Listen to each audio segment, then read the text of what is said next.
He was sentenced to 4 years, but insiders say Diddy won't even do 2. Some of the darkest crimes never charged. And now, rumors say he cut a deal with the feds to save himself. So what really happened behind those courtroom doors, and how did Diddy beat the system? They said 50 months, 4 years and 2 months behind bars.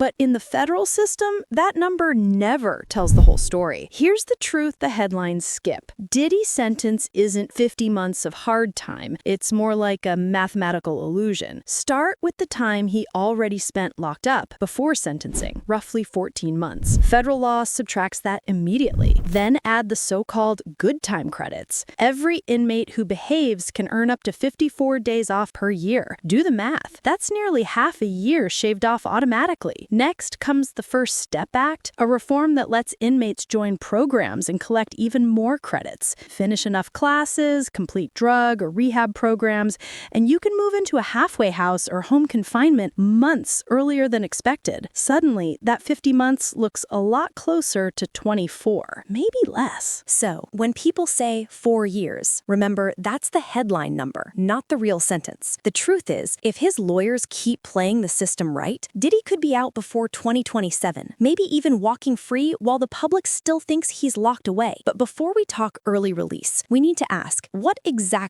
did he get charged for? Because what's missing from his case might be the biggest clue of all. Guns, drugs, assault. Those were the headlines that flooded every blog, every timeline, every news feed. But when you look at Diddy's actual charge sheet, most of it isn't there. The court filings are surprisingly clean for a man surrounded by decades of chaos. No firearms possession, no trafficking, no violent charges. So what happened? According to legal experts who reviewed the case, prosecutors made a strategic choice. Instead of stacking up multiple counts, they focused on a single charge, the one they were sure they could win. It's a classic move in federal law. Keep the case tight, avoid risk, and leave the rest on the table. But here's the twist. Leaving those other allegations out doesn't mean they didn't exist. It just means someone decided they weren't worth the fight. There were reports of illegal weapons found in his homes, whispers of tapes and evidence that vanished, even confessions and statements that were quietly sealed. Yet somehow, none of that made it to the final sentencing documents. And when the judge read out the decision, there were no mentions of guns, coercion, or violence. Only vague references to relevant conduct. That's legal code for things that happened but weren't charged. So why hold back? Maybe the evidence was weak. Maybe witnesses got quiet. Or maybe someone negotiated something behind closed doors. Either way, the Diddy case we saw in public was only the surface. The real story, the one buried in sealed files and off-the-record meetings, might explain how a man with that much smoke around him walked away with a sentence that light. And that brings us to the next question. If some of those charges disappeared, what did Diddy give in return? When a case feels incomplete, people start looking for the missing piece. And in Diddy's story, that missing piece might be a deal.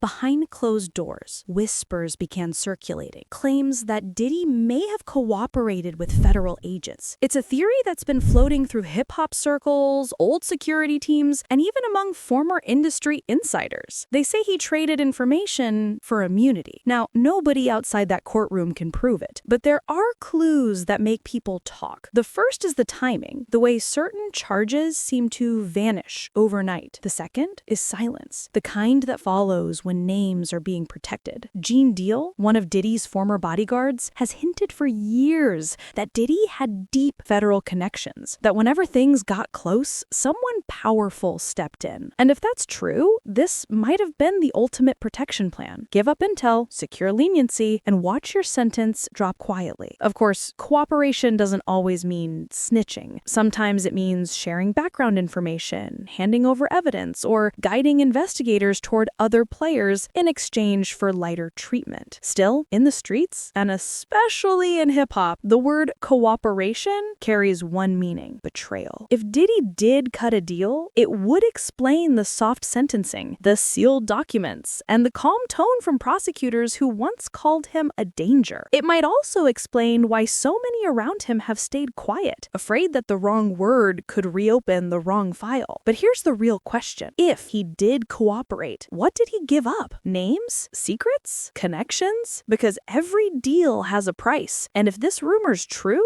Diddy's freedom might have been bought with someone else's downfall. The problem is, once you make make a deal with the feds, you don't control how the story ends. And that could mean his sentence is only half the punishment still to come. Prison changes everything. It strips away power, comfort, and control. The very things Diddy built his world on. Inside those walls, none of the fame, money, or connections matter. You're just another inmate, surrounded by men who either hate what you represent or want something from you. For Diddy, that's a dangerous equation. He's high profile, wealthy, and polarizing, a combination that makes him a target. Reports from his time in holding suggest he's already been attacked once. An inmate tried to rush him, and guards had to step in fast. Some called it a random act. Others whispered it was a warning. In the federal system, there's always someone looking to make a name off a celebrity. A punch, a fight, even a rumor. It's currency inside. And Diddy, with decades of enemies and controversy, carries more baggage than most. But the danger isn't just physical, it's mental. The isolation, the silence, the loss of control, that's what breaks most men, especially men used to commanding every room they walk into. Sources close to his legal team say he's struggling to adjust, barely sleeping, barely eating, haunted by what's next. And if that's true, the real battle he's fighting right now isn't for survival, it's for sanity. Because in federal prison, punishment doesn't always come in bruises or bars. Sometimes it's the long, quiet hours where the noise of the world fades and you're left alone with every choice you ever made. And while Diddy's dealing with that inside, his lawyers are playing a different kind of survival game on the outside. While Diddy adjusts to life inside, his legal team is quietly building their next move. They know every day he serves is a day closer to losing everything: reputation, business, legacy. So their mission now is simple: shave down time, soften the conditions, and keep him out of danger. The first card on the table is an appeal.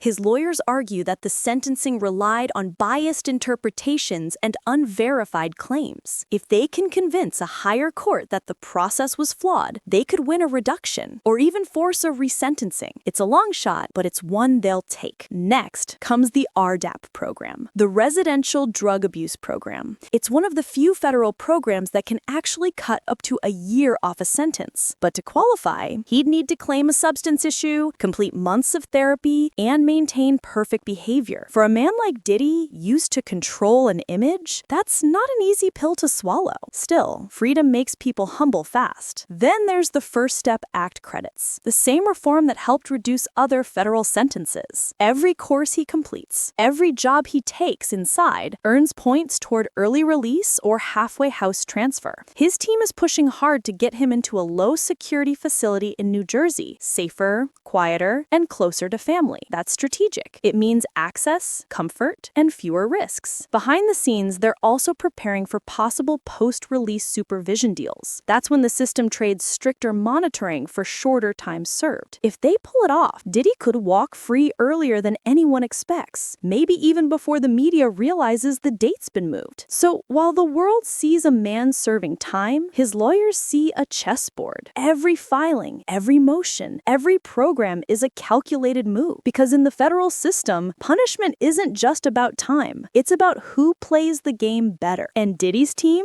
they're betting everything that they can outplay the clock. But even if they do, the question remains, what's waiting for him when he walks out those walls? Because the damage outside those walls might be worse than anything happening inside. Every story leaves a trail, and Diddy's trail didn't stop at the prison gates. Because while he's locked inside, the world outside is still reacting, and the fallout has only just begun. The first and loudest voice came from Cassie Ventura. Her testimony didn't just reopen old wounds, it reframed who Diddy was in the eyes of the public. She spoke of manipulation, control, and violence.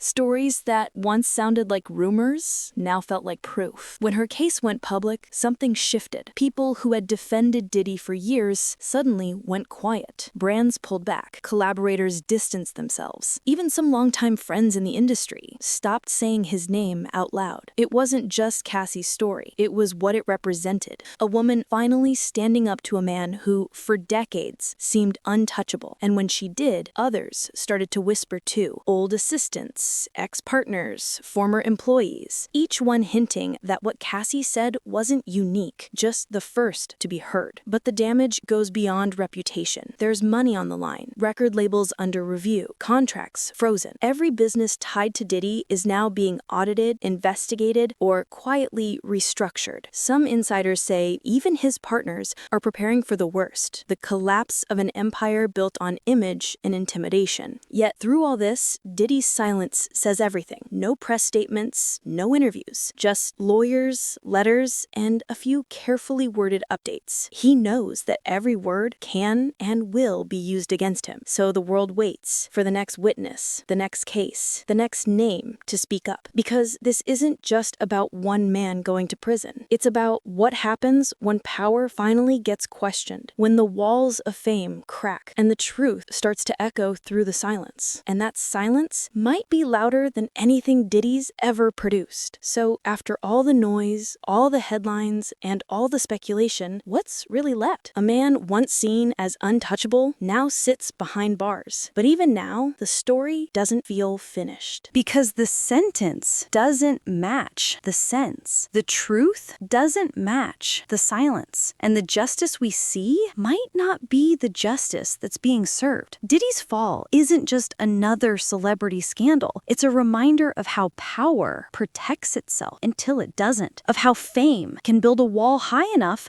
to block accountability, but not forever. And maybe that's what makes this moment so heavy. For decades, people whispered about what really happened behind those mansion doors.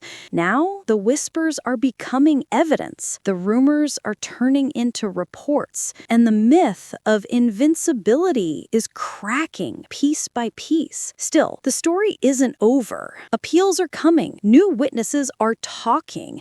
And if the past few months have shown anything, it's that secrets don't stay buried forever. So as Diddy counts down his time behind bars, the real countdown might be happening outside. The countdown to what gets revealed next. Because in the end, time can't erase truth. And no matter how powerful the man, the truth always finds its way out. Who knows? When he finally walks free, the world he built might not be there waiting for him. So I'll ask you this. Is Diddy paying for what he did, or just buying time before the rest comes crashing down? Let me know what you believe. Because in stories like this, the verdict isn't just written in court, it's written in public memory.